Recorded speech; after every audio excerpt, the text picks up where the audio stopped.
তারপরে সরকার 2 টাকা করে বাড়ি দিয়েছে লবণে। ও লবণ আরো 2 টাকা 2 টাকা বাড়ি দিয়েছে, বস্তায় বেড়েছে 150 টাকা। আসসালামু আলাইকুম। ওয়ালাইকুম সালাম। ভালো আছেন? ভালো বাপ। এই কুরবানিতে মানুষ কুরবানি বেশি দিয়েছে না কম দিলে? এইবার বেশি দিয়েছে। এবং চামড়ার দাম কেমন? চামড়ার দাম ওই ঈদ এসছে একটু কম হয়েছে। আপনি কত বছর ধরে চামড়ার ব্যবসা আমি করেন? 86 সাল থেকে করছি। 86 সাল থেকে। 86 সালে। তো চামড়ার ব্যবসা কি কোনো বছর লস খেয়েছেন? হ্যাঁ আমি বহুত খাইছি, মাছ গেছে নাটোরে টাকা দিয়ে 6 লাখ টাকা মাছ। আমাদের দেশের চামড়া পর্যাপ্ত পরিমাণ চামড়া হয়, তো এই চামড়া হওয়ার পরে আমাদের দেশের চামড়া জুতোর দাম কম হয় না কারণ কি? দুটো কম হয় না, এরা ওই ফ্যাক্টরিওয়ালারা হ্যাঁ ওই যখন চামড়া ট্যানার হয়ে এসি হয়ে চলে আসে কালার হয়ে, হ্যাঁ। তখন এসি ঘরে যেয়ে কেটে তখন ওই আমার পিসির মতন তো ছাট পড়ে যায়, ওই ছাট নিয়ে এসে ওরা জুতো বানায়, তাও ওর পড়তে হয় না। অরিজিনাল যে চামড়াটা কাজে লাগে না। না অরিজিনাল চামড়া ভালো চামড়া, কিন্তু কুলাসের তাই লাগে আচ্ছা, বেশি। আচ্ছা, আচ্ছা। আর কিছু কিছু চামড়া ছাবি না ভালো টানাতে, কিছু ওরা অর্ডার দিয়ে নিয়ে জুতো বানায় ভালো ফ্যাক্টরি আচ্ছা, আচ্ছা। জুতো বানায়। না আমাদের দেশে এত পরিমাণ চামড়া হয়, তারপরে চামড়া জুতোর দাম বেশি হয় কেন? পৃথিবী কোথাও চামড়া হয় না, ভারত আর বাংলাদেশ ছাড়া, তাই এই তাহলে এত দাম হওয়ার কারণ কি? এটা হাত থেকে ওই খরচপাতি দিয়ে বেশির জন্য বিদেশে টান কম। ও আচ্ছা আচ্ছা, আমাদের এই জুতো বাইরের দেশে যায় না।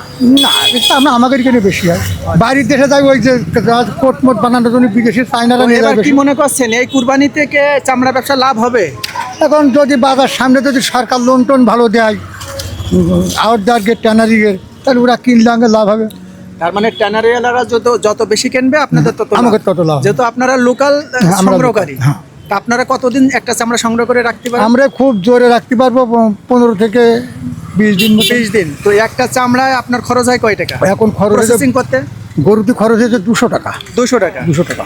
তার মানে একটা গরুর চামড়ায় প্রতি 200 টাকা। 200 টোটাল এই যে পরিষ্কার পরিচ্ছন্ন করতে আমি এই 15টা জন নিয়ে আছি 30,000 টাকা। তাতে আমার 250-300 মাল কাজ করতে পারবে, আর 500-700 মতো ছাগল করতে পারবে, তার বেশি করতে পারবে করতে পারবে না। না। এই যে এক একটা জনের দাম কত? একটা দাম 3,000 টাকা।